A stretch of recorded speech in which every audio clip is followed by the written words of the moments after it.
자, 오늘 함께 나눌 말씀의 제목은 밤하늘의 별을 보라. 밤하늘의 별을 보라라는 제목으로 하나님의 말씀을 함께 나누도록 하겠습니다. 김영재 목사님의 책이죠. 문제는 없고 문제 부모만 있습니다 라는 책에 소개된 내용이에요. 문제 자녀를 둔 미국의 일부 이 부유층들이 이 자녀들을 좀 사람 만들어 보겠다고 교도소를 방불케 하는 군대식 학교를 만들어서 자녀들을 거기다 때려 넣었습니다. 그런데 그 학교의 모습이 아주 가관입니다. 육중한 철문에 쇠창살로 모든 창문을 다 가려서 마리아 학교지 그야말로 그냥 교도소나 다름없었습니다. 그런데 여러분, 이 학교의 1년 학비가 얼마인 줄 아십니까? 미국 돈으로 4만 달러. 그러니까 우리나라 돈으로 치면은 연 한 4,200만 원 정도? 지금 어떻게 되는지 모르겠는데 환율이. 여러분, 이거 학칙을 어기는 학생들은 이 학교에서는 체벌을 해도 아무 이의를 제기하지 않는다고 합니다. 여러분, 이런 곳에 들어간 학생들 자녀들이 어떻겠습니까? 지옥이죠.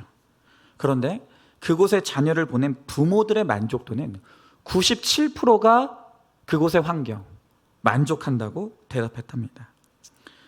여러분, 이렇게 자녀 사랑도 자기만족으로 하고 있으니까 아이들에게 생지옥인 곳에서 비싼 돈을 들여서 아이들을 망치고 있는 것이에요. 여러분, 우리나라도 다를 거 없죠? 이런 풍경들이 있습니다. 일반 학교에 적응을 하지 못하니까 특수학교, 대안학교를 찾아 동으로 선으로 분주하게 자녀들을 보내는 거예요.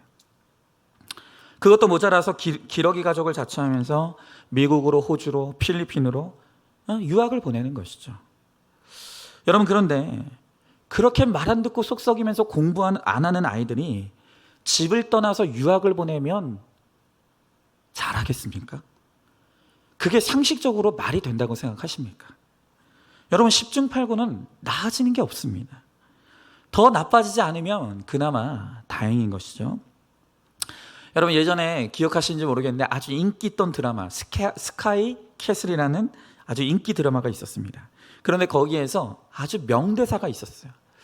그 드라마 중에 어떤 대사가 있었냐면 이런 대사였어요. 신이 우리에게 자식을 준 이유가 뭔지 아십니까? 내 마음대로 안 되는 게 있다는 걸 느껴봐라. 그래서 자식을 준 것입니다. 야, 여러분, 제가 드라마 이거 봤거든요. 보다가 이 대사가 기억이 나요. 근데 제가 이 대사를 딱 듣는 순간 이 작가 우리들 교회 교인인가? 구속사를 하나? 여러분, 신이 우리에게 자식을 준 이유가 뭐라고요? 내 인생이 마음대로 안 된다는 것을 느껴보라고. 여러분, 이렇듯 돈이 있어도 권력이 있어도 자식 문제는 해결이 안 돼요. 부모님들의 영원한 숙제입니다. 정말 부르다가 내가 죽을 이름이 이 자식이죠. 여러분, 그런데 하나님께서 오늘 말씀을 통해 오늘 우리 인생에 주신 가장 큰 상급이 뭐냐? 돈? 아닙니다. 명예? 아닙니다. 오늘 성경은 하나님께서 우리들에게 주신 가장 큰 상급이 바로 우리의 자녀라고 말씀하시는 거예요. 여러분, 그래서 오늘은 우리의 자녀들에 대해서 우리가 함께 나눠보도록 하겠습니다. 자, 첫 번째로 우리의 가장 큰 상급은 바로 자녀라고 말씀하십니다. 자, 우리가 지금 지난 시간 동안 계속해서 지금 이 아브라함을 보고 있죠. 이 아브라함은 돈을 내려놨습니다. 또 조카 롯을 위해서 생명까지도 내놓았던 아브라함입니다. 그리고 소돔 왕이 내미는 불의한 재물도 포기했습니다. 자, 그런데 우리가 지난주에 보았던 것처럼 이렇게 승승장구하며 믿음의 승리를 이루며 가는 것 같았던 아브라함의 마음에 불현듯 두려움이 찾아왔어요. 그 두려움이라는 것은 그 전쟁에서 패배한 그돌라오멜이 복수하기 위해 자신을 찾아오리라고 하는 이 두려움에 빠진 것입니다. 이 두려움에 빠지면서 갑자기 믿음의 회의가 드는 거예요.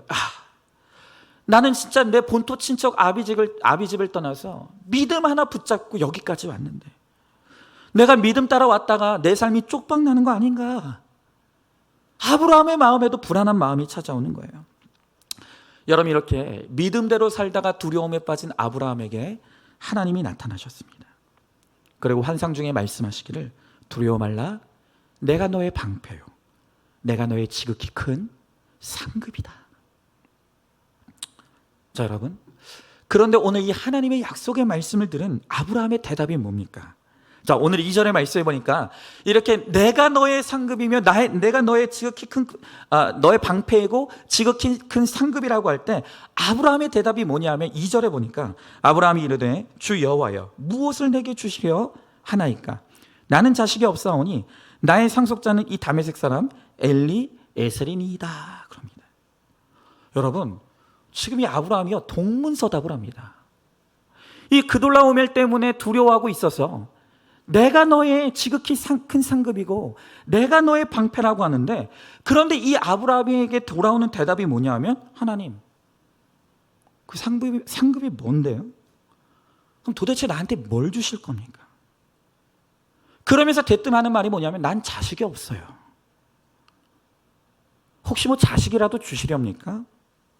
갑자기 자식 이야기를 꺼내는 거예요. 왜 그럴까요?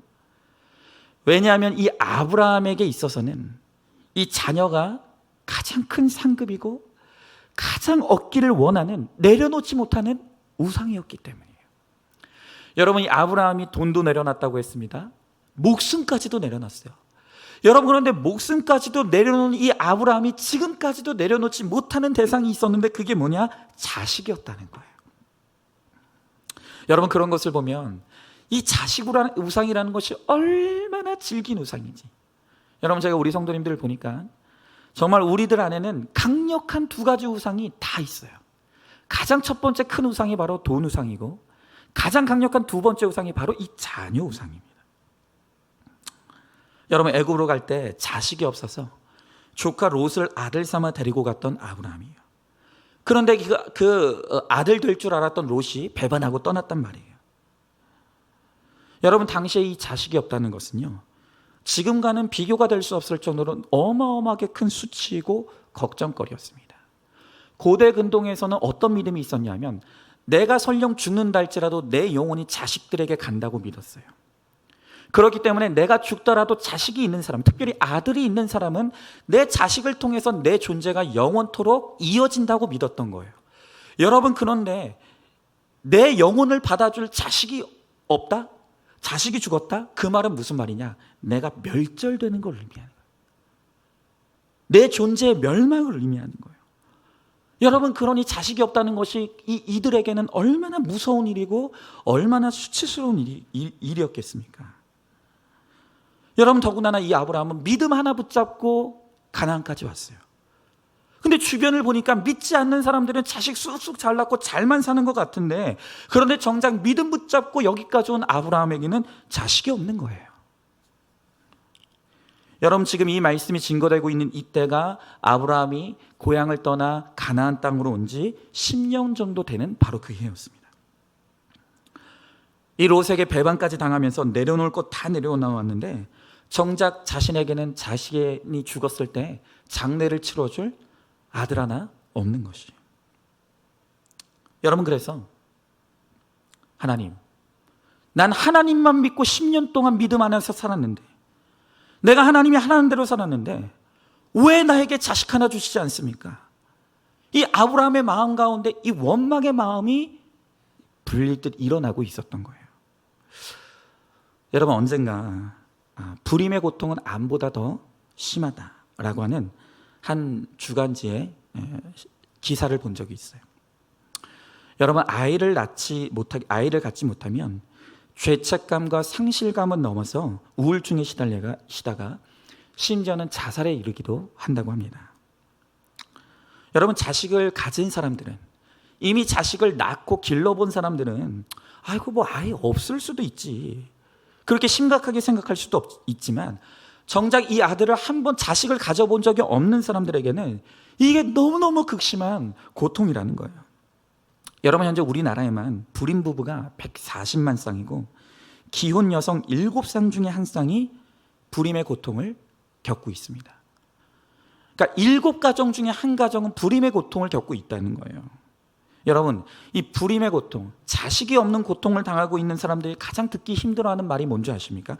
여러분, 제발 다른 사람 위로한다고 하는 말인데 내 말이 정말로 그 사람들에게 위로가 될지를 좀 심각하게 고민해 보시기 바라요.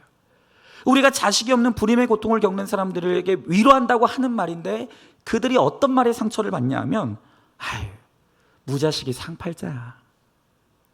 마음 편하게 먹어. 그러지 말고 입양하는 건 어때? 여러분, 이런 말들이 자식이 없는 고통을 당하는 사람들에게 가장 큰 아픔이 된다는 거예요. 여러분, 하물며 이 자식이 없다는 것이 저주였던 이 시대의 아브라함에게는 얼마나 많이 가슴에 비수가 꽂히는 말들이 많이 들었겠습니까? 여러분, 그러나 뭐니 해도 이 아브라함에게 있어서 가장 큰 원망의 대상은 바로 하나님이었습니다.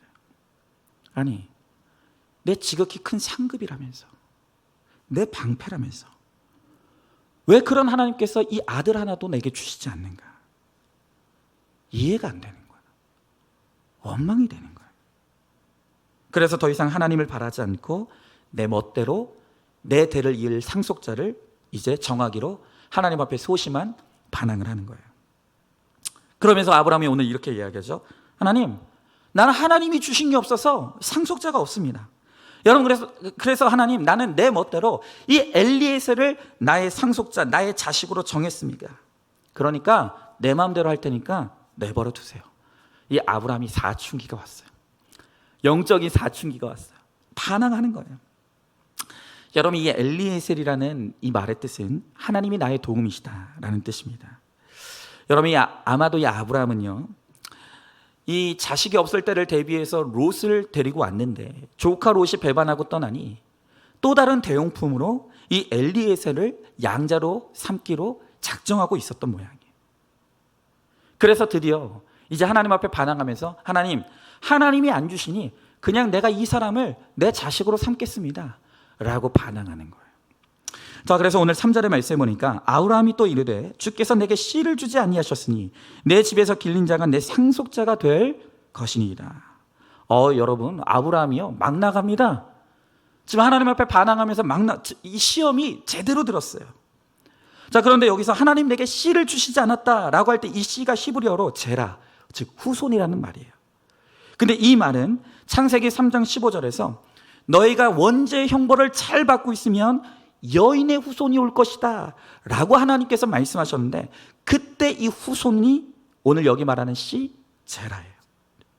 여러분, 천하의 구원을 이룰 자인 여인의 후손은 예수님밖에 없어요. 오늘 하나님께서 우리들에게 주시겠다고 한 그 씨, 그 후손은 누구냐면 바로 예수님이에요. 예수 믿는 후손이 하나님께서 우리들에게 약속하신 진정한 우리의 후손이라는 거예요.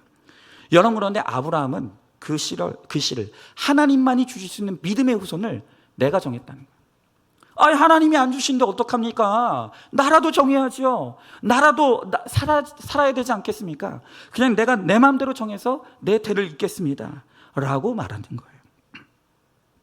여러분, 오늘 하나님의 복음은 우리가 우리의 죄로 말미암은 이 원죄의 형벌을 잘 받고 있으면 반드시 너희 집안에 예수님이 찾아오신다. 이것이 바로 하나님의 약속이에요. 여러분, 이것이 축복의 벌입니다. 그런데 아브라함은 오랫동안 자식이 없는 축복의 벌을 받고는 하나님, 내가 이만큼 참았으면 됐습니다. 내가 돈도 내려놓고 조카도 내려놓고 다 내려놨는데 더 이상 뭘 어쩌라는 겁니까? 나는 더 이상 못하겠습니다. 그리고 믿음의 자리에서 뛰쳐 나가는 거예요. 여러분, 이런 아브라함의 모습 속에서 우리는 그리스도가 내 집에 오신다는 이 약속을 온몸으로 받아들이지 못하는 이 아브라함의 불신앙을 보는 거예요. 이 아브라함이 자식이 없는 이 고난을 해석하지 못하니까 더 이상 참지 못하겠다고 다메섹 엘리에셀을 상속자로 정해버리죠. 대놓고 이방인을 상속자로 끌고 오는 거예요. 하나님, 믿음의 후손을 주지 않으니까 나는 믿지 않는 자식을 통해서라도 위로받겠습니다. 나는 이 자식을 통해서라도 나는 기쁨을 얻겠습니다 라고 말하는 거예요.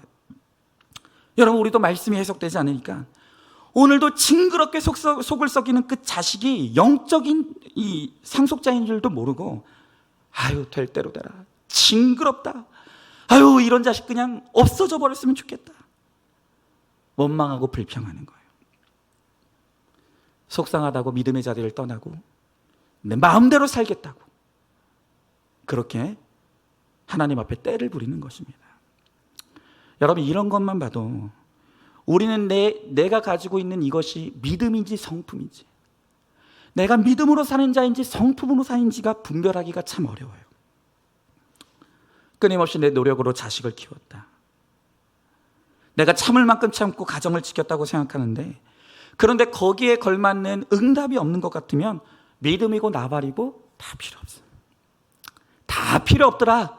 내가 그렇게 열심히 봉사하고 내가 열심히 11조도 하고 헌금도 했는데 내게 주어진 게 이것뿐이라면 도대체 믿음이 무슨 소용이냐? 다 필요 없다는 거예요. 예배도 큐티도 열심히 했는데 자식이 대학에 떨어집니다. 질병의 고통이 찾아옵니다. 남편이 바람을 피웁니다. 해석이 안 돼요.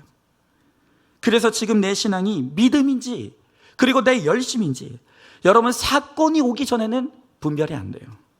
사건이 와야 비로소 내 믿음의 실체가 드러나고 내 믿음의 밑바닥이 드러나게 되는 것입니다.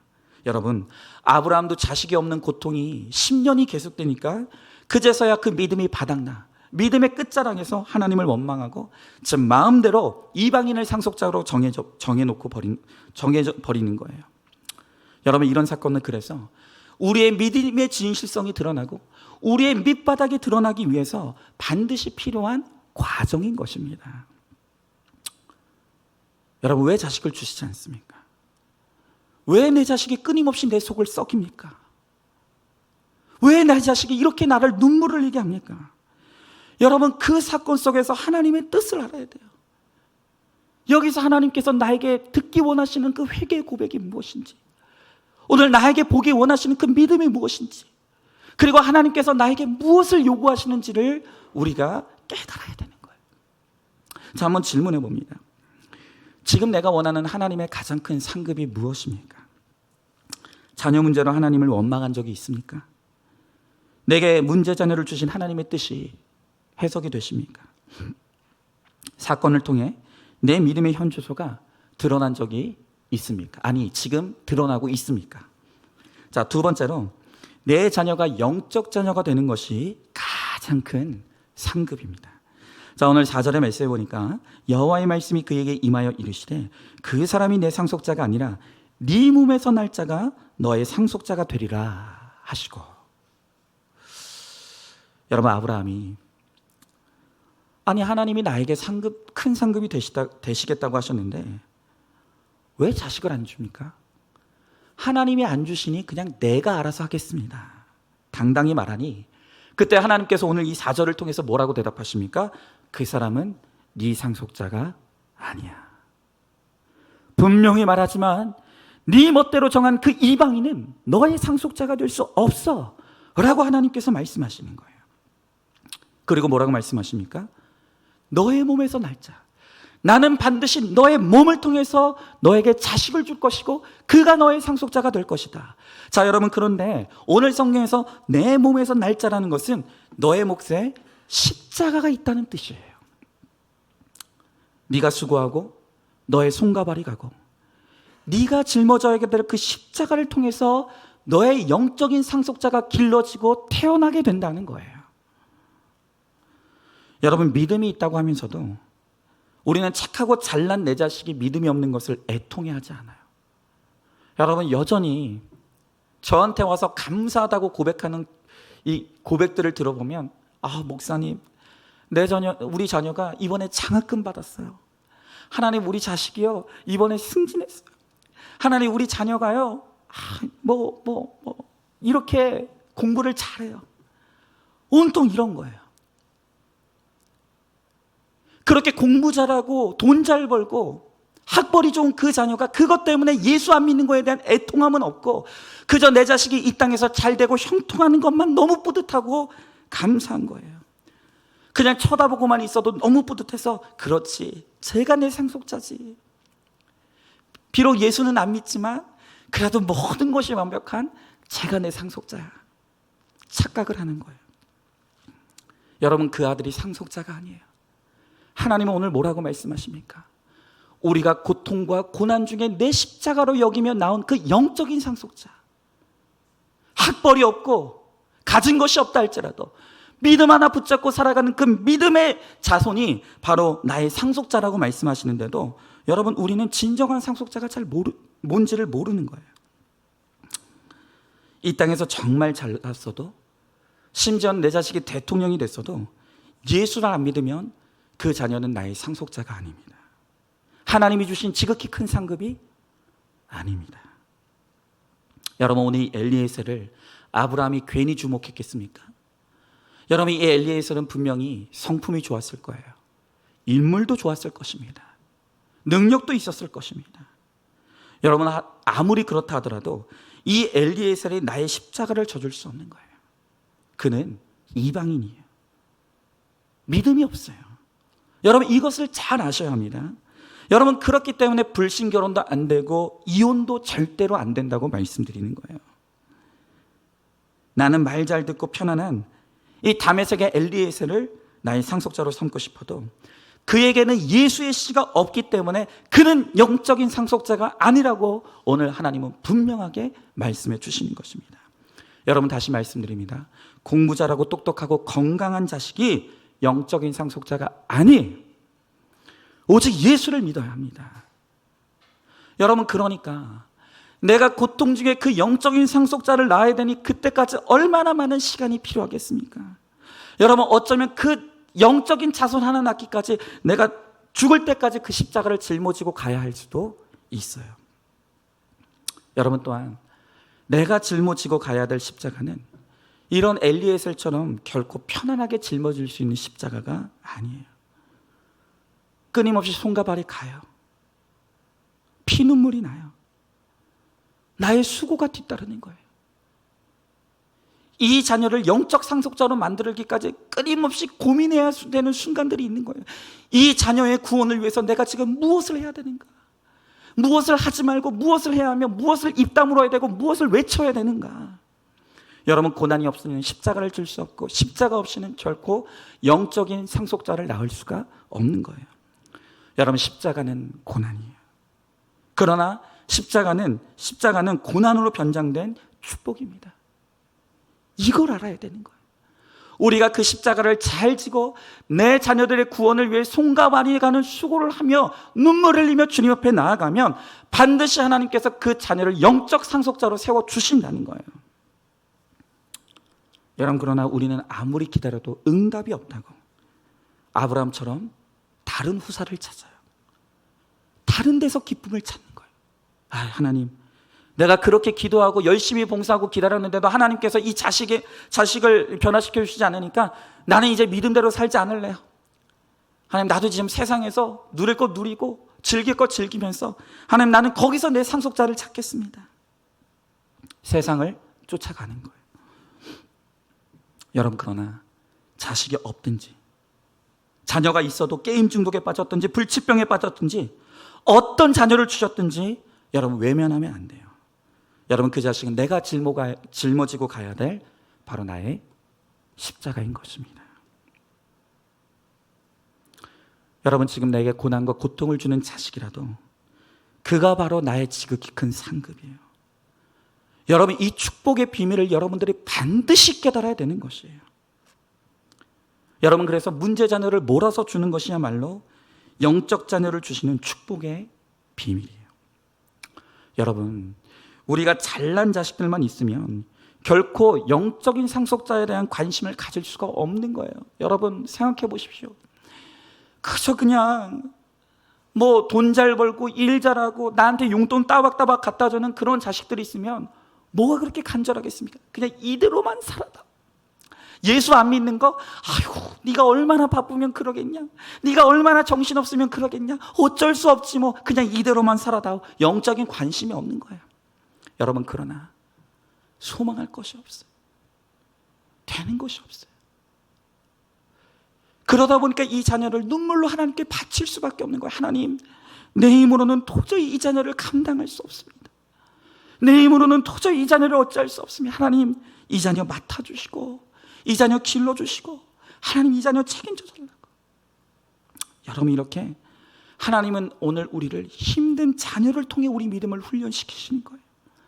내가 할 수 없다는 것을, 내 마음대로 되지 않는다는 것을, 하나님이 아니면 살아갈 수 없다는 것을 이 자녀의 고통을 통해서 오늘 우리들에게 끊임없이 깨달아가게 하신다는 것입니다. 여러분, 오히려 자식이 부모 때문에 문제를 일으키느라 수고하고 있다는 것을 알아야 돼요. 여전히 이렇게 수고를 해도 양육이 되질 않으니 이 자녀들의 수고가 끝이 없다는 것을 좀 아시란 말이에요. 여러분, 문제 자녀가 있다면 그 자녀가 지금 나를 위해 수고하고 있다는 것을 알아야 돼요. 이제 좀 내 힘을 빼라고, 이제는 제발 하나님 앞에 좀 나아가라고, 그리고 하나님 앞에 내 인생을 맡기라고. 오늘 그 믿음을 기르기 위해서, 그 믿음을 양육하기 위해서 오늘 하나님께서 이 자녀의 수고를 사용하신다는 것을 여러분들은 깨달아야 돼요. 여러분, 이렇게 내 십자가를 잘 지고 있으면 하나님께서 자녀를 친히 양육해 주십니다. 그리고 영적 상속자를 듬뿍 주시는 거예요. 오늘 그것을 우리가 믿어야 합니다. 자, 한번 질문해 보세요. 나의 상속자는 누굽니까? 말 잘 듣고 공부 잘하고 똑똑하고 돈 잘 벌고 나에게 용돈 따박따박 주는 그가 나의 상속자라고 생각하십니까? 가진 것 없고 하는 것 없지만 그래도 교회 잘 나와주고 나와 함께 예배 드려주는 그 자녀가 나의 상속자라고 생각하십니까? 내가 수고하고 손과 발이 가고 내가 짊어져야 될 나의 십자가는 무엇입니까? 그 십자가를 잘 짊어지기 위해 당장 적용해야 될 일은 무엇입니까? 공부 못해도 몸이 아파도 바로 그 자녀를 통해 예수님이 오신다는 것을 인정하십니까? 자, 이제 마지막 세 번째로, 양육을 잘 받고 있으면 영적 상속자를 많이 주십니다. 자, 오늘 5절의 말씀입니다. 그를 이끌고 밖으로 나가 이르되 하늘을 우러러 무뼈를 셀 수 있나 보라. 또 그에게 이르시되 내 자손이 이와 같으리라. 여러분, 하나님이요, 오늘 내가 지금 어떤 십자가를 지고 가고 있는지 잘 아십니다. 죽일 수도 없고 살릴 수 없는 그 자식 때문에, 또 안 변하는 그 배우자 때문에, 살 수도 죽을 수도 없는 그 세월이 20년, 30년, 40년 계속되고 있다는 것을 여러분, 하나님이 알고 계세요. 우리가 참다 못해 결국 하나님 못하겠어요. 도저히 감당할 수 없어요. 하나님 이혼하고 싶습니다. 여러분, 우리 마음을 하나님께서 모르시겠습니까? 오늘 아브라함이 10년 동안 하나님을 잘 믿고 섬기다가 영적 사춘기가 와서 폭발해버렸어요. 그래서 마음대로 상속자를 정해버리자 하나님은 친히 그를 밤하늘에 별이 있는 곳으로 데려가셨어요. 그리고 눈을 들어 별을 보라고 하시며 그렇게 말씀하시는 거예요. 내가 네 마음 안다. 네가 얼마나 힘든지 내가 안다. 얘야, 저 하늘의 별을 세보아라. 내가 저 하늘에 셀 수 없는 많은 별만큼 너에게 반드시 너의 후손을 주리라. 여러분, 말로는 이 아브라함이 믿지를 못하니까 직접 두 눈으로 그것을 보게 하시는 거예요. 시청각 교육, 실물 교육을 통해서 그렇게라도 우리를 양육해 가시는 거예요. 여러분, 자식이든 다른 누구든 그들을 영적 자녀로 우리가 인도하려면 먼저 내가 양육을 잘 받아야 되는 거예요. 여러분, 왜 하나님께서 이렇게 아브라함에게 자식을 주는 것을 지체하십니까? 왜냐하면 이 아브라함에 대한 양육이 아직 덜 끝났기 때문인 거예요. 여러분, 지금 이 10년 동안의 믿음을 하다가 오늘 이 영적 사춘기가 온 이 아브라함을 통해서 그의 이 믿음의 밑바닥이 드러나는 거 아닙니까? 아직 준비가 안 된 거예요. 아브라함의 믿음이 준비될 때까지 하나님은 기다리시는 거예요. 여러분, 그렇기 때문에 우리가 영적인 후손을 얻기까지 가장 먼저 준비되어야 될 것은 바로 우리 자신이에요. 하나님의 말씀을 믿고 따르는 영적 자녀가 되는 우리의 양육이 하나님의 첫 번째 관심사라는 거예요. 여러분, 하나님은 참 기막힌 분이에요. 하나님은 지금 아브라함의 자식 한 명도 안 주시고서는 저 하늘의 별과 같이 너의 자손이 많을 것이라고 그것을 믿으라고 말씀하시는 거예요. 여러분, 이게 믿어지겠습니까? 아니, 지금 아무것도 없는데 도대체 별을 보면서 네 자손도 저렇게 많아지리라는 걸 믿으라고 하시는데, 여러분, 그게 여러분 같으면 믿어지시겠냐는 거예요. 그런데 아브라함이 그 하나님의 말씀, 환상 중에 주신 말씀을 믿고 믿음이 회복됐어요. 그리고 믿었어요. 하나님, 잘못했습니다. 내가 잘못했습니다. 하나님, 다시 힘을 내어서 내가 믿음으로 살겠습니다. 내가 이 믿음 붙잡고 약속대로 가겠습니다. 여러분, 환상 중에 일어났다고 해서 그 환상을 현실과 동떨어진 것으로 생각하시면 안 돼요.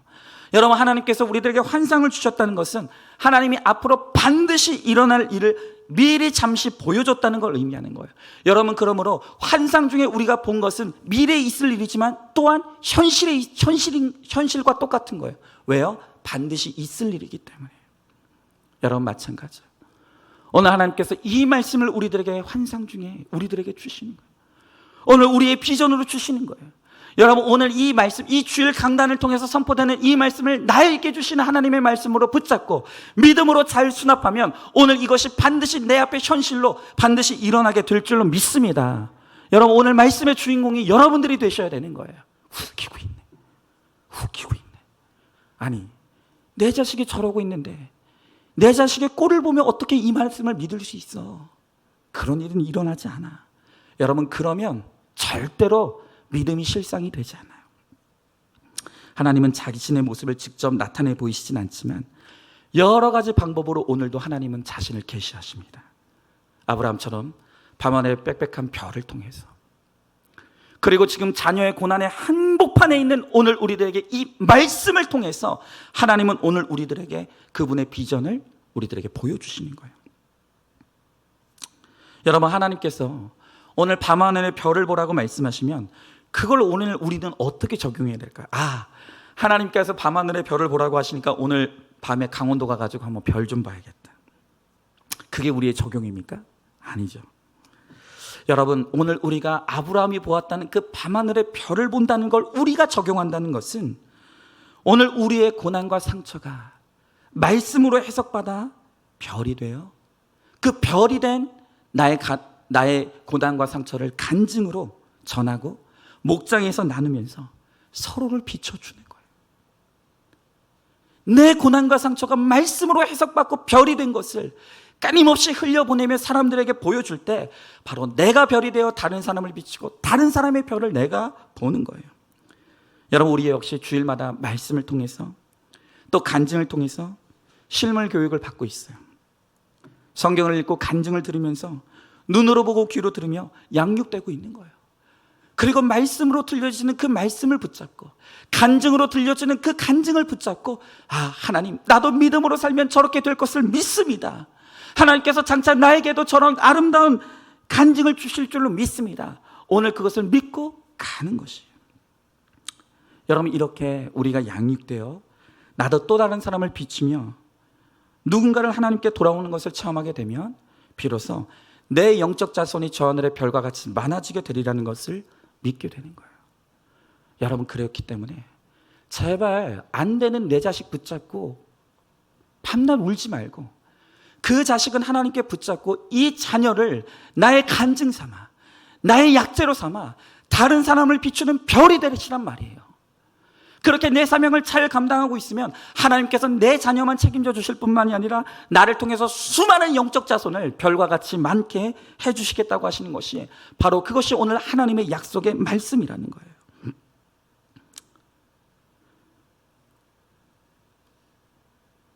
여러분, 그런 이태적인 인생을 살며 내 자식의 문제를 하나님께 맡기면 하나님은 반드시 해결해 주십니다. 이제 오늘 마지막으로 첫 아이를 태어나자마자 잃고 두 번째 아이도 질병의 고통 가운데 있는 한 형제의 이야기를 여러분들에게 좀 소개하고 마치도록 하겠습니다. 이 형제가 첫 아이를 낳자마자 아이를 잃고 말았어요. 그리고 두 번째 아이를 낳는데 둘째 아들마저 호흡곤란을 겪으면서 제대로 젖을 빨지 못했어요. 바로 인큐베이터로 들어갔죠. 그런데 천처병력과 같은 또 검사 결과가 나왔는데 이 둘째 아이가 양쪽 귀가 전혀 들리지 않는 청각장애라고 진단을 받은 거예요. 처음에는 침대만 누워 있어도 나중에 천국에서 만나면 된다고 했지만 그럼에도 그 소식을 듣는데 낙담이 이만저만이 아니었어요. 그런 그에게 어느 믿지 않는 지인이 이렇게 빈정댔다는 거예요. 아니 얼마 전에 당신 교회에서 간증했다면서 침대에 누워만 있어도 된다고, 못 먹어도 된다고, 나중에 천국 가서 만나면 된다고 했다며 면전에다 대고 그렇게 빈정댔다는 거예요. 이런 사람들 너무 많아요. 정말 남의 아픔에 공감하지 못하는 이런 사이코패스 같은 사람들이 너무 많은 것 같아요. 여러분, 이 형제가 당시 대학원에 다니면서 박사과정에 있었기 때문에 수입이 거의 없었어요. 그런데 첫 아이도 신생아 때 잃어버리고 둘째 아이까지 몇 달째 중환자실에 있으니 그게 얼마나 두렵겠습니까? 여러분, 그럼에도 불구하고 이 형제는 왜 하나님께서 이 아이의 두 귀를 막으셨을까를 말씀을 펴고 묵상했다는 거예요. 그랬더니 깨달아지는 게 뭐냐면, 내가 자꾸 짜증내는 소리를 하니까 하나님께서 이 아이더러 이 아빠의 짜증내는 불신앙의 소리를 듣지 말라고 하나님께서 이 아이의 귀를 막으셨나 보다. 이게 깨달아지더라는 거예요. 그리고 내가 지금 이 상황에서 뭐 때문에 진짜 힘들어하는가, 내가 진짜 힘들어하는 이 고통의 실체가 무엇인가를 생각해 봤더니 이 아이가 아파서 힘들기보다는 이 아이 때문에 들어가는 그 치료비가 너무 부담이 돼서 그것 때문에 힘들어하는 자신을 보게 되었다는 거예요. 여러분, 이렇게 자녀의 고난 중에 자기의 죄를 보게 되니까 회개가 저절로 나왔다는 거예요. 여러분, 하나님께서 이 자녀들의 고난을 통해서 우리들에게 받기 원하시는 회개가 있어요.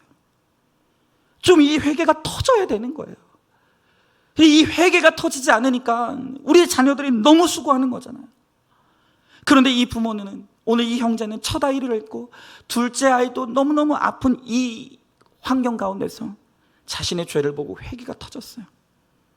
여러분, 이후에 하나님께서 어떻게 하셨을까요? 피할 길을 주셨어요.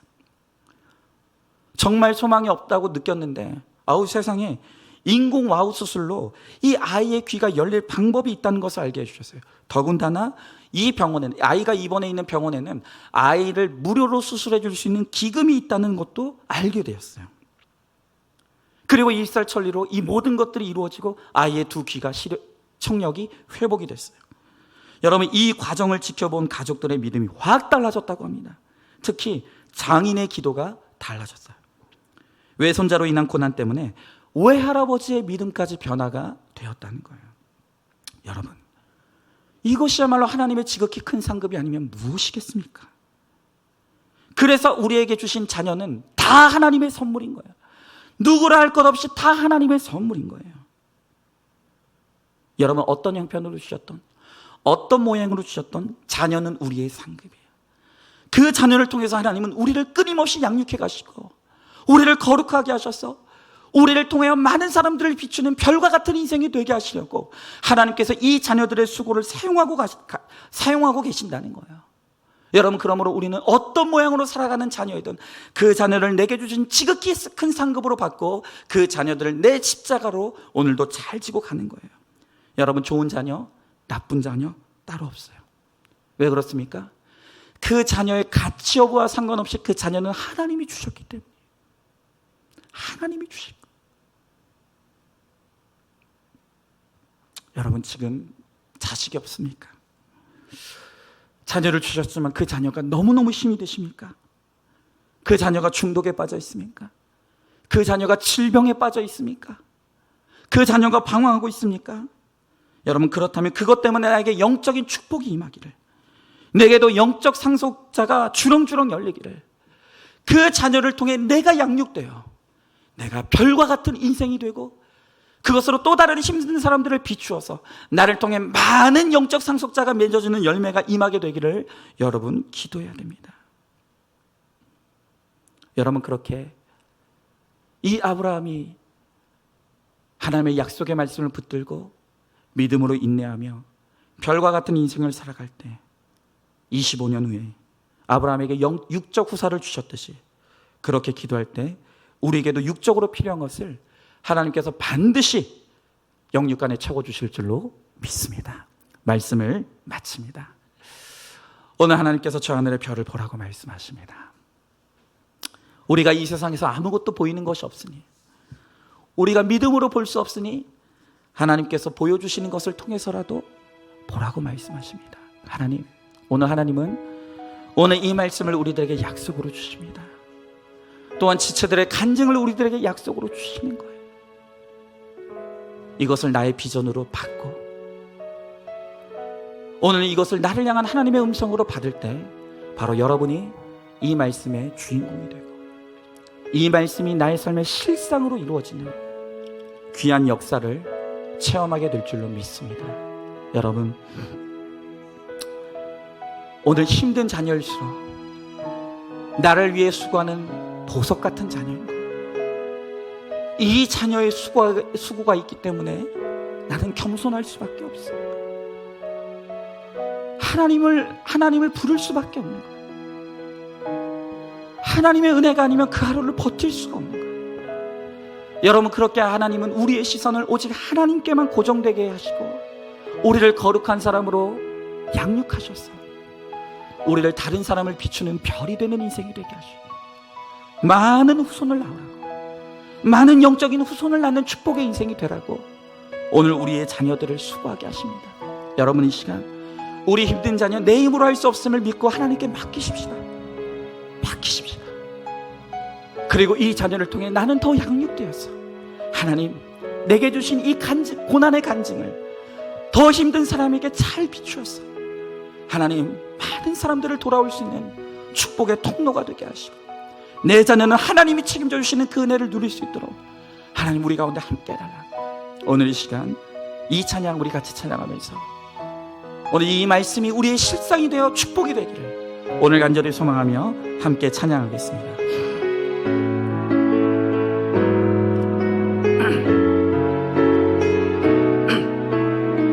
우리 같이 찬양합니다. 하나님은 너를 지키시는 자, 너의 우편에 그늘 되시니 낮의 해와 밤의 달도 너를 해치 못하. 하나님은 너를 지키시는 자, 하나님은 너를 지키시. 너의 환난을 명쾌하시니 너의 환난을 면케하시니 그가 너를 지키시리라. 너의 출입을 지키시리. 눈을 들어 산을 보아라. 눈을 들어 산을 보아라. 너의 도움 어디서 오나. 천지 지으신 너를 만드신 여호와께로. 우리 한 번 더 고백합시다. 하나님은 너를 지키시는 자, 하나님은 너를 지키시. 너의 우편에 그 낮의 해와 밤의 달도 낮의 해와 밤의 달도 너를 해치 못하. 하나님은 너를 지키시는 자, 하나님은 너의 환난을 면케하시니 너의 환난을 그가 너를 지키시리라. 그가 너를 지키시리라. 너의 출입을 지키시리. 아멘. 눈을 들어 산을 보아라. 너의 도움 어디서 오나. 천지 지으신 너를 만드신 여호와께. 우리 이 시간 믿음의 눈을 들길 원합니다. 눈을 눈을 들어 산을 보아라. 너의 도움 어디서나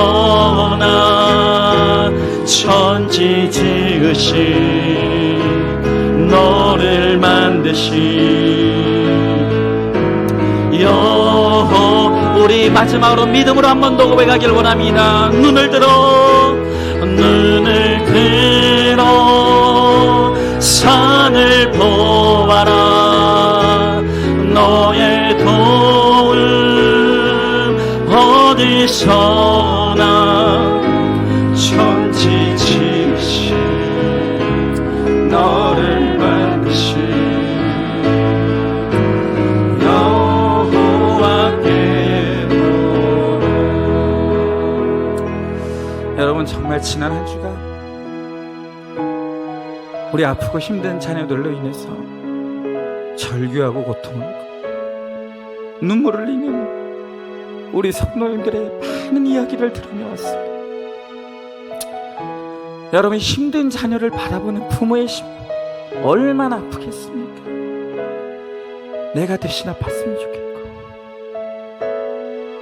내가 대신 고통당했으면 좋겠는 것이 오늘 우리 부모의 심정입니다. 그러나 하나님은 우리의 자녀들의 수고가 있어야만 내가 깨지기, 우리의 자녀들의 고통이 있어야지만 내가 하나님을 바라볼 수 있기에, 하나님은 잠시 이 자녀들의 고통과 수고를 통해서 오늘 우리들을 별과 같은 인생으로 세우시고 오늘 우리들을 하나님의 영적 후사로 세우시겠다고 하십니다.